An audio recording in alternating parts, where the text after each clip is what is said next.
حي على الفلاح.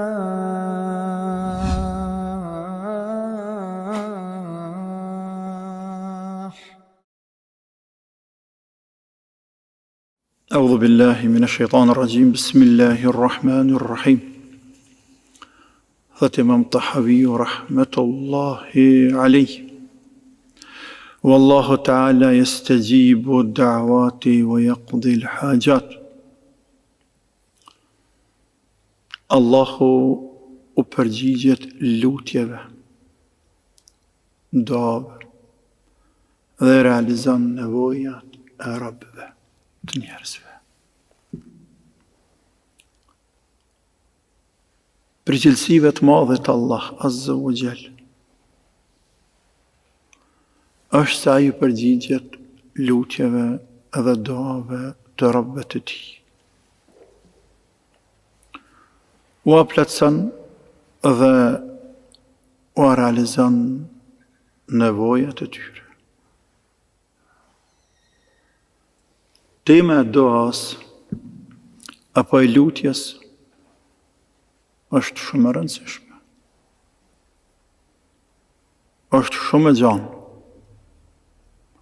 Shumë për të ka folur Allahu i madhruar në ajete të ndryshme të Kur'anit. Shumë ka folur pejgamberi sallallahu alaihi wasallam në hadithe gojore, po edhe ka vepruar me vepra, sepse është lutur shumë, është vepër.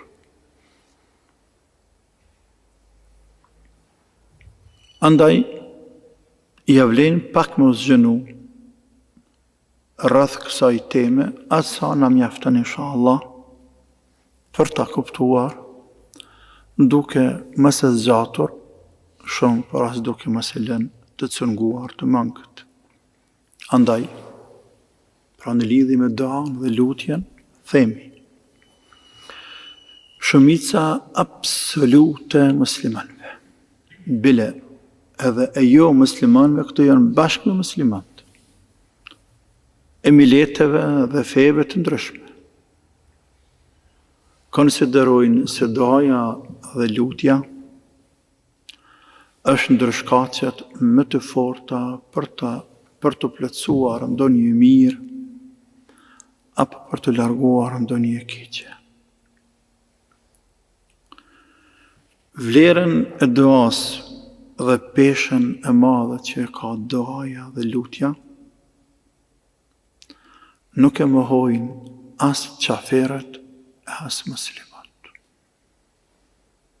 Cëllën dush qafer, jo musliman, në botë shkopyte për vlerën e duas të lutjes nuk mund të mohoj. Përpas, një numër të filozofëve, të cilët me filozofit e tyre boshe, edhe mirësht me ta edhe një numër i sofistëve ekstrem, sofive ekstrem, të cilët i bashkangjitën atyre filozofëve edhe mendojnë se duaja, lutja nuk ka kur fare efekti. Nuk ka kur fare dobije. Kjo për faktin se tash çka thojnë ata.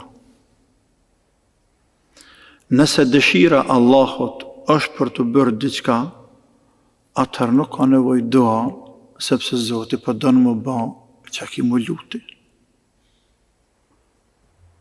Sigur se me thonë, o zëll shashi, a shiu në tokë, o zëll shëbor, a bor është në tokë, a i po don me lëshu bor, po don me lëshu shi, çka ki më lutë, po lutesh për diçka që është, pra është e kotë.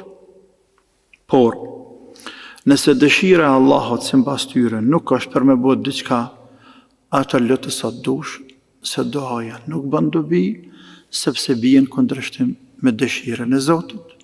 E dëshira e vullnetit i Zotit është më i madh se sa dëshira e vullnetit, se sa duaja jote. E disa nga ta kanë thonë, thjesht duaja është adhurim, ibadet, por nuk është kërkim i diçkafit, i plotësimit të nevojave, apo i largimit të gjërave të cilat dënë ti me i largu, me i shmong prej vetë vetës tante.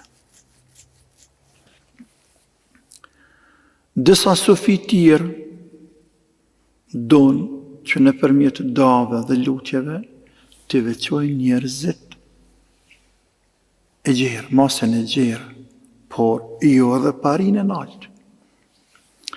Sepse simbas tyre, paria e tyre e lartë nuk kanë nevoj për të lutur. Nga se kanë rrinë një shkallë shumë të lartë të ibadetit. Por më lutë kanë nevoj njerëzit e thjeshtë. Daja po për masën e gjerë. Pra, për pasi ty në njerëzve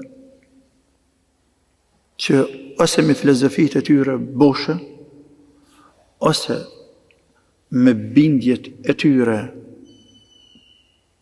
të shejtanit të mallkuar, e që mjeresht ka lujt me ta shejtani, ka rrit me lujt, dhe sa dhe ki prezente, krejt njerëz të tjerë, musliman dhe jo musliman, praktikus dhe jo praktikus, krejt dënjaja e pranojnë efektin, rolin, rëndësinë dhe peshen e madhe që ka dajë.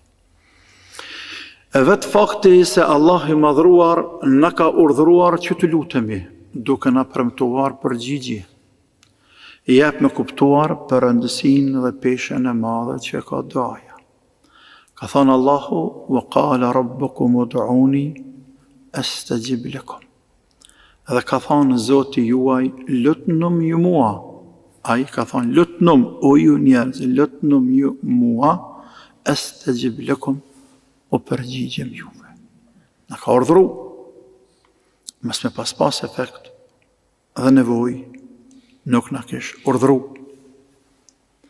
Pastaj ka thonë Allahu, dhe me thonë ngjajshmete, wa idha sa'alaka ibadi anni fa inni qaribun ujibu da'wat ad-da'i idha da'an, dhe kur të pyesin apo nëse të pyesin tyje robtemi për mua, për thot pejgamberit alayhi salatu wassalam, thuaj atyre se unë jam qarib, afër tyre, i ndëgjaj ata, i shikoj ata, i kuptoj dertet hallat e tyre, ujibu da'wat ad-da'i idha da'an, dhe i përgjigjem duas, kërkesës se kërkusit kur të mua të mi lutet.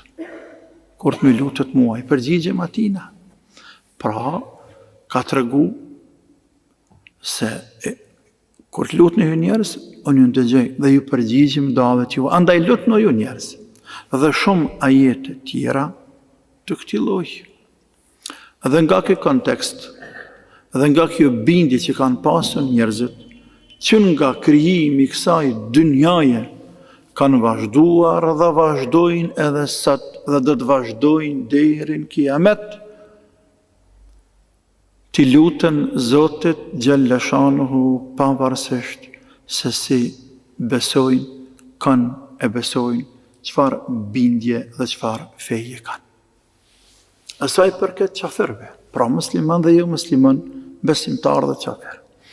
Asaj përket qafirve, se ata besojnë në vlerën, peshen e duas, lutjes, rëndësinë e saj, dhe lutën, spaku kur janë hallë dhe ndërt, ka thonë Allahu i madhruar, fa idha rakibu fil fulki da'u Allah mukhlisina lahu ad-din. Dhe i shefti ata, është fjala për mushrikët e Mekës, po të ngjajshëm veprojnë edhe të tjerët. Dhe i shefti ata kur hypin në anije, edhe qohën valën të mëdha dhe tërbohet deti. Da'u Allah mukhlisina lahu ad-din, ja nisin e lutën. Dhe jo vetëm që lutën dhe pranojnë peshen e duas, por i lutën Allahut krijuesit të gjithësisë, mukhlisina lahu ad-din, me plot sinqeritet dhe bindje se vetëm Allahu mund të shpëtojë. Dhe në gjajshëm e te kete ta njerëz e tjerë. Qka dhe thëtë se qafirët me kasë. Pra, kur hypni në anije, edhe qoheshin valë të mëdha dhe kishin frikë se po fundosen, ata lutnin Zotin që të shpëtoj. E kjo i bie se ata me gjithë shirkun e madh të tyre që e kishin, e dinin fort mirë se doja ka një peshë të madhe ndër peshat apo ndër sebepet e mëdha për të shpëtuar është edhe doja ndaj lutshit. Gjithashtu ka thënë Allah i madhruar: وَإِذَا مَسَّ الْإِنسَانُ الضُّرَّ دَعَانَا لِجَنبِهِ أَوْ قَاعِدًا أَوْ قَائِمًا. Dhe njeriu në përgjithësi, musliman dhe jo musliman, kur e godet ndonjë hall apo ndonjë dert i madh, musliman dhe jo musliman, kur e godet ndonjë dert i madh, i ka arë shpirtin fët, pej dhimbje, pej frige, prej ndonjë sikletit madh, ai i drejtohet Zotit me lutje në çfarë do situatë qoftë,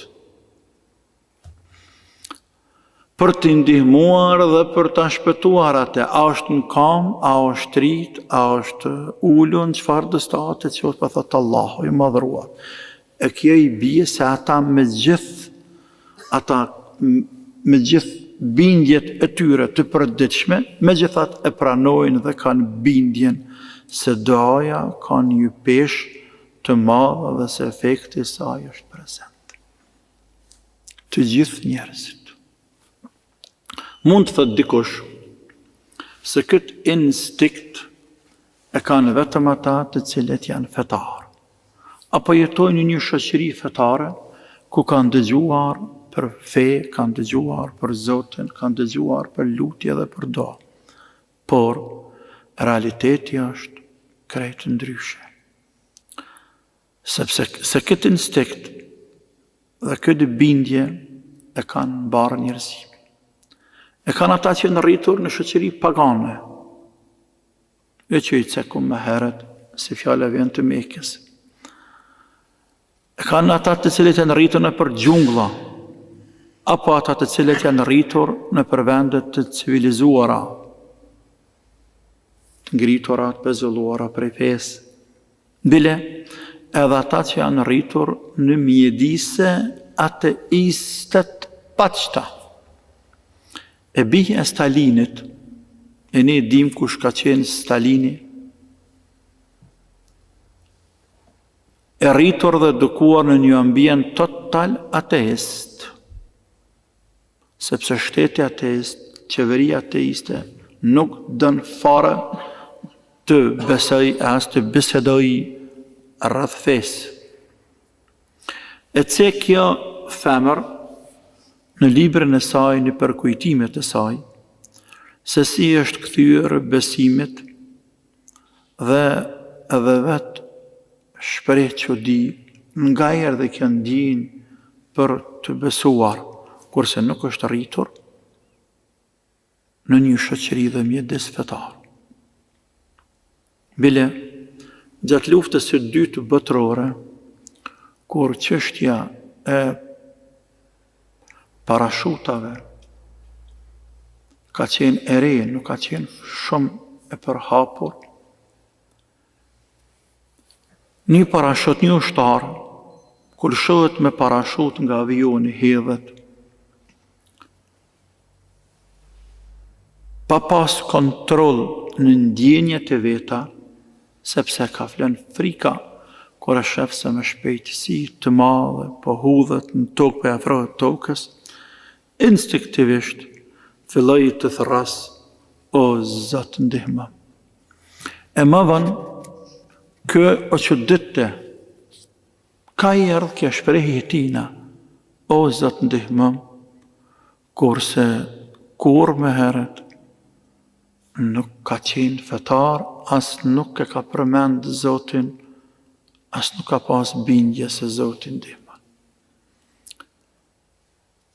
Pra, instinktivisht është çështja e duas e lutjes nuk është mesele veç e edukimit fetar, nuk është mesele vetëm e atyre të cilët janë rritur në shoqëri fetare, nuk është mesele vetëm atyre që besojnë Zotin hak e që janë muslimantë, apo që besojnë Zotin mbrapsht, dallash e që janë jo muslimant, por është çështje e mbarë njerëzimit.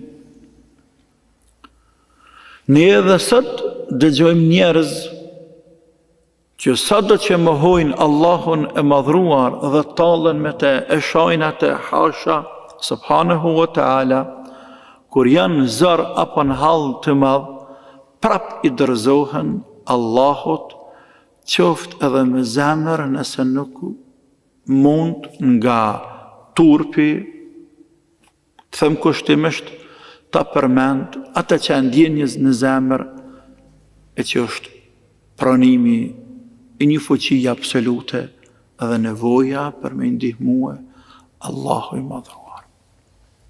Kjo është vetëm qështu dhe nuk ka mundësi me që ndryshe. Pra se përket qëfarve. E sa i përket muslimanëve, duke filluar nga pejgamberët e Zotit e deri me sot, kemi shembuj të shumë dhe të panumër të këtij lloji. Se në Kur'an është edhe në hadithet pejgamberit sallallahu alaihi wasallam dhe në praktikën e përditshme. Sa për ilustrim, ka thonë Allahu i madhruar për Ejubin alaihi salam se si është përgjigjur duas së tij pasi që Ejubi e luti Allahun ta shëroj dhe t'ia largoje ato bela të cilat e kishin goditur. E Allahu tha, fastajabna lahu, ju përgjigjëm atina na. Ai na u lut dhe ne ju përgjigjëm, fakashafna ma bihi min durr, dhe ja largum atina ato bela dhe ato dëme që e kishin kapluar. Ejubi o lot sepse e din peshen e duas, e ja pejgamberi e din peshen e duas, ja kush. O lot ai bekuar. O lot edhe Zekria alayhi salam për mi falë Zoti e vlad. Për mi falë Allahu fëmi, edhe ati Allah ju përgjigj, fastajabna lahu, ju përgjigjëm ne Jahja i Zekerias, wa wahabna lahu Jahja, dhe ja falëm ne atina ja falëm. Dhuratja dhe ja falëm. Jahjan. Ja falëm fal të koftë, se s'ki para me pagu që pa ta fali. Fal të koftë Jahja, sepse nuk ka sebepe për me lind Jahjan. Po edhe të ketë sebepe me lind Jahjan, kur s'do Zoti me të fal, i qëndur të lutë dhe i ndashtë të përgjigjet. Pra, Allah i madhruar po të regon se edhe njëri edhe tjetëri, edhe Ejubi dhe Zekriaja, dhe shumë pejgamber të tjerë, prej Ademit alayhi salamit, cili lutë Zotin me falë, dhe derit e pejgamberi unë, që të gjithë pejgamberët, e lutën Allahun e madhruar, këta burra të mëdhej dhe vlijat të mëdhej të Allahut, shoqërus të tyre dhe shok të tyre, pasus të tyre, e lutën Allahut dhe drejtuan atij, që të përgjigjet në lutjet e tyre dhe të realizon, apletson nevojat e tyre. Për këtë shkak pejgamberi sallallahu alaihi wasallam na ka treguar se Allah i madhruar zbret në qiellin e dunjas për çdo natë në pjesën e tretë të saj dhe thot: Men yad'uni fastajibu lahu, men yas'aluni fa'utihi, men yastaghfiruni fa'aghfiru lahu. Kush më lutet mua dhe unë i përgjigjem atij, e kush kërkon prej meje diçka e unë t'ja jap atë atij, dhe kush bjen istighfar, kërkon falje, që unë ta fali atë. Pra nxit, stimulon, inkurajon, çunoju njerëz para qitni datë dhe kërkesat e juaja para të madhit Allah, në veçanti në pjesën e tretë të natës. Dhe jo vetëm se Allah kërkon nga ne që të lutemi, por se lutjen e ka bërë ibadet dhe adhurim. Dhe kjo është meselen veti dhe është një prej madhështive të duas, të lutjes, ibadet në vete. Për atë arsye ka thonë pejgamberi alayhi salatu wassalam, ad-du'a huwa al-ibad. Adhurim, ibadet. E ibadeti është diçka që Zoti don. Ibadeti është diçka që ne me të ngritemi lart i madhi Allah te bareke. Pra, çka do të thotë se ne jo vetëm që lutemi Zotit ton, edhe se duaja është legjitime dhe nevojshme, por se edhe nëmrohet ibadet dhe adhurim i madh. Bile jo vetëm që nëmrohet ibadet dhe adhurim, por Zoti jon hidhrohet nëse ne nuk lutemi, sepse kebje një farë mënyre pavarësi prej Zotit. Sikurse kur fëmiju prindin në një farë mënyre anashkalon dhe vepron, punon, anë pse punon mirë, ta zam kushtimisht, por kur nuk e pyet prindin. Prindin veprat e fëmijut, apo vllai i madh në të voglit, ndoshta nuk ka ankesa, por pse thot një herë bile nuk më konsulte, apo nuk më pyti. E shembulli i Allahut është më i madh te bareke o teala, natyrisht dallimi është i madh se për dha leje Zotit së në bën kur gjë sa njeriu është i pavarur prej tjetrit. Pra në farë mënyre mos me lutë Zotin sikur se më pavarësu, e Allahu hidhrohet, pse s'm lutesh ti mua robi jam? Për ata ka thonë pejgamberi alayhi salatu wassalam, wa man lam yas'alillah yaghdab alayhi, ai që nuk i lutet Allahut i hidhrohet atij. E sikur të mos ishte doja legjitime dhe dobishme, nuk do të hidhrohej Zotin nga ai i cili e bojkoton doan apo lutjen. E si mos të lutemi Zotit ton, kur për të ka nevojë çdo kush, çdo gjë është në dorën e tij. Askush nuk mund të bëj asgjë pa lejen e tij.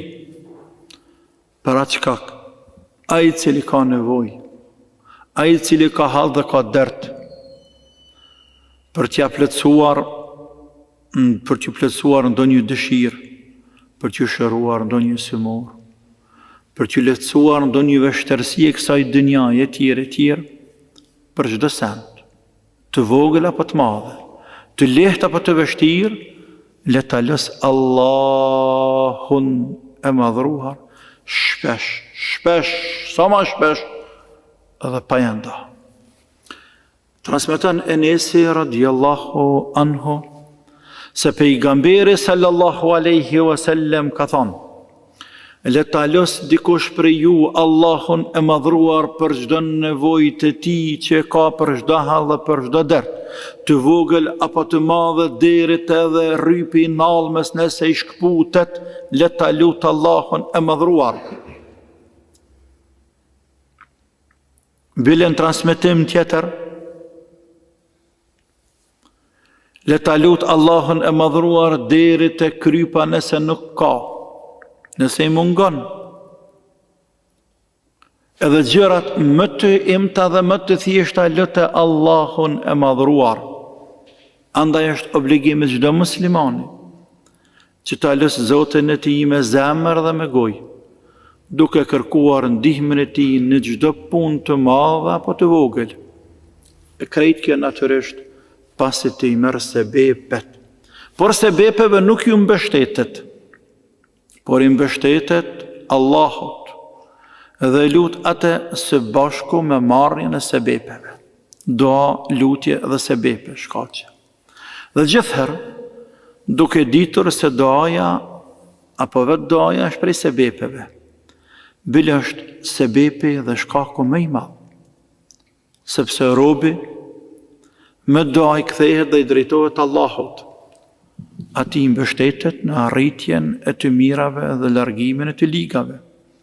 Gjithashtu, duke e ditur dhe duke qenë i bindur se duaja ka efekt të madh në ngritjen apo pezullimin e belave apo të ligave.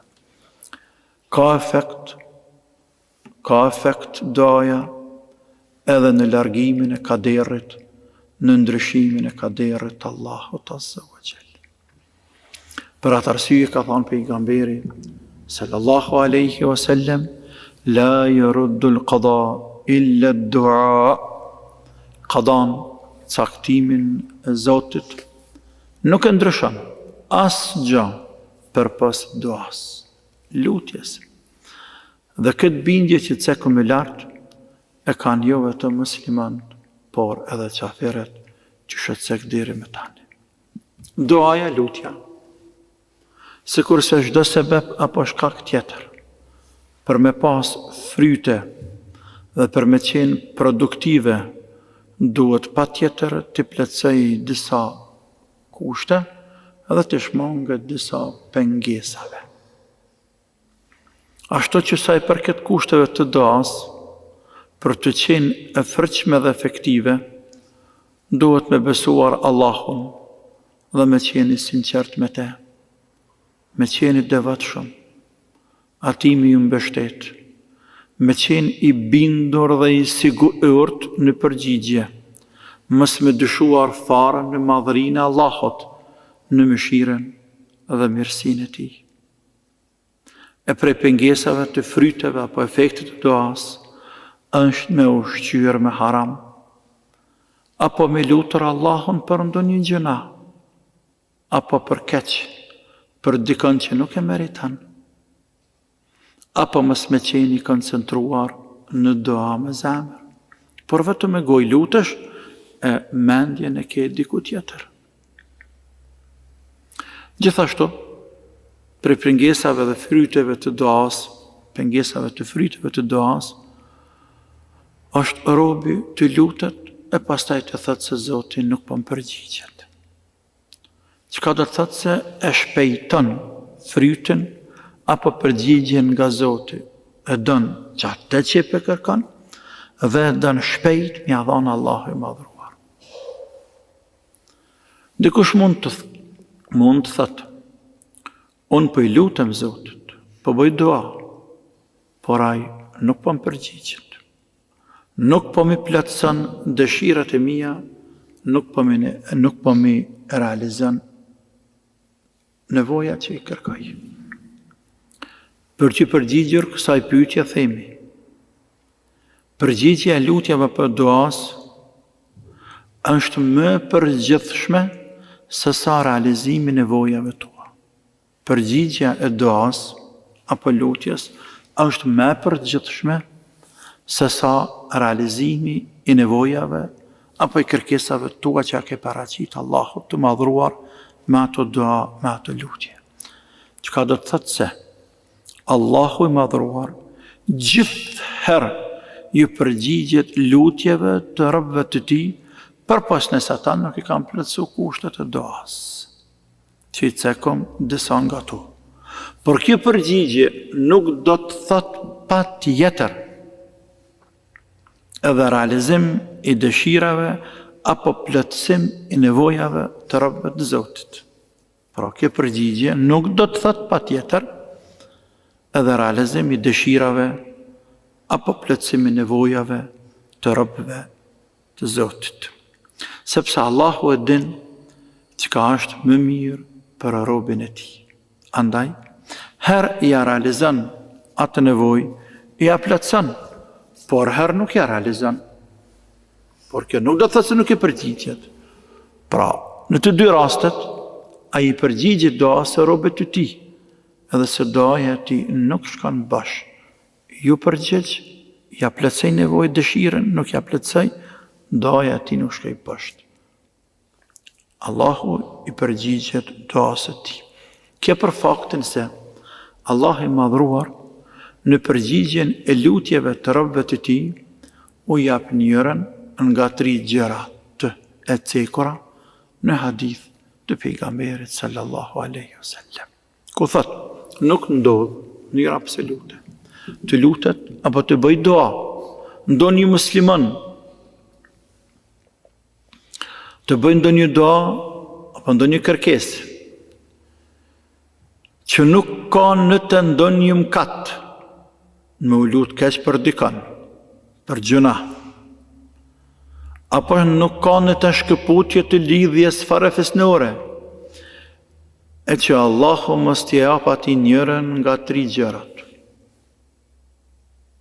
Ose ja realizon atij nevojen, ja plotson kërkesën që ja paraqet Zotit, te bareke o taala.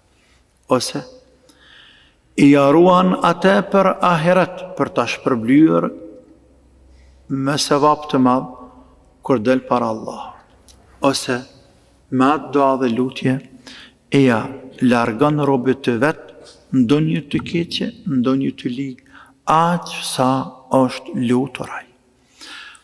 Shokët e pejgamberit sallallahu alaihi wasallam kur dëgjuan rahmetin e madh të Allahut të madhruar dhe se duaja nuk po shkoj ka poshtë shumë të gëzuar, thanë, atëherë a mos të lutemi, pra të bojmë dua shumë. Pejgamberi alaihi salatu wassalam tha, Allahu akthar, Allahu shpërblen edhe ma shumë.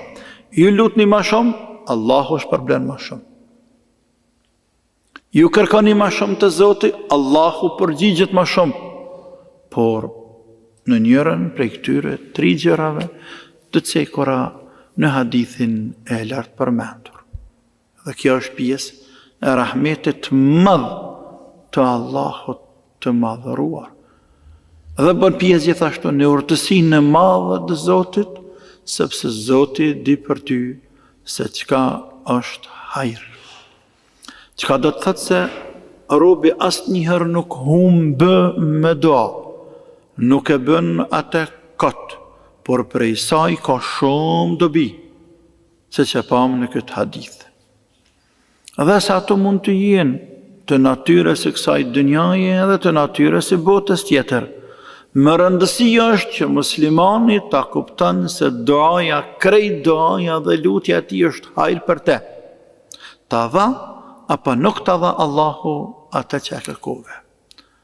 Për atë edhe Imam Tahavi rahmetullahi alayhi e ka dalluar mes përgjigjes së duas dhe realizimit të nevojave, sepse e para është gjithmonë prezente. Përgjigja e duas është prezente, ndërsa e dyta, realizimi i nevojave, nuk është kusht për të qenë prezente paqare. Ne, ummeti islam, besojmë fuqishëm se nuk ka kundërshtim mes duas dhe kaderit.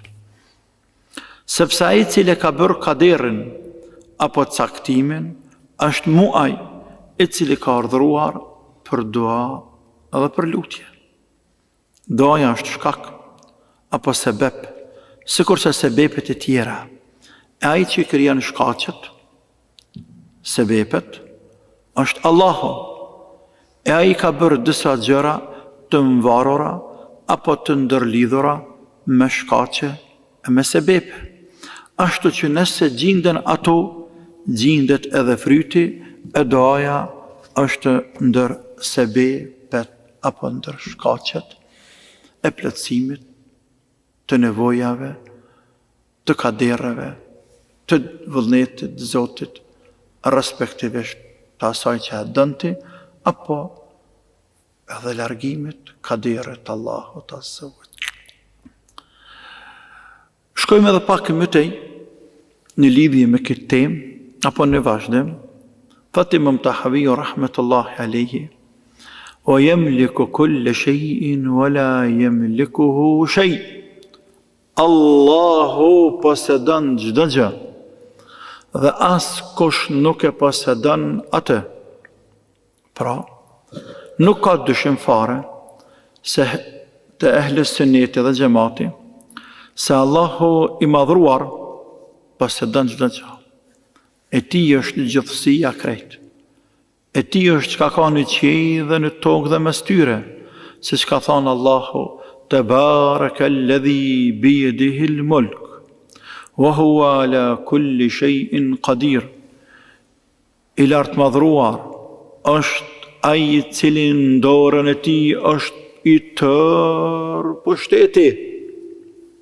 wa huwa ala kulli shay'in qadir, dhe ai është I plotfuqishëm ndaj çdo gjaje, tebaraka wa taala.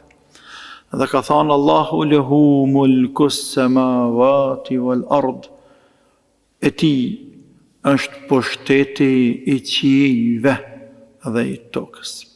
Allahu është krijues, Allahu është sundues, Allahu është mbret absolut. Ai krijon çka të don, vepron çka të don, siç ka thënë Allahu I madhruar për veten e tij.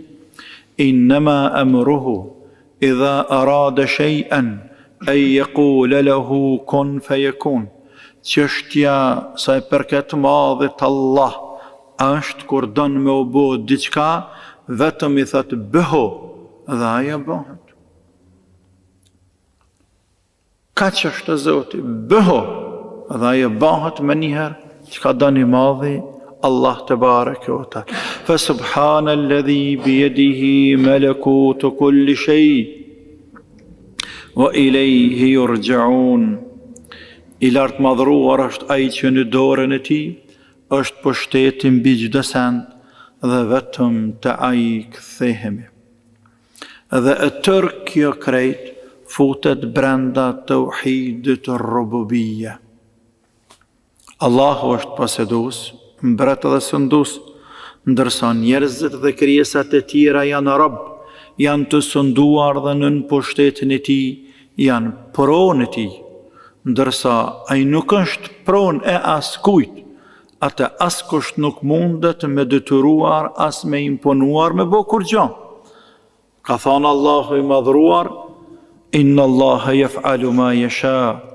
Allahu punon çka dëshiron, vepron çka don. Kërkush nuk mundet me ju përzi të madhit Allah, sepse është absolut edhe I pavarur Allahu I madhruar. Thot Imam Tahawiu në vazhdim, rahmetullahi alayhi, wala ghinan anillahi ta'ala tarfat aynin, wa man istaghna anillahi tarfat aynin faqad kafar wa sara min ahli al-hayn. Asgjë nuk është e panevojshme për te, qoftë edhe për një qast. Kush mendon se është I panevojshëm për Allahun sa do pak, ka bërë kufër dhe është nga të dështuarit.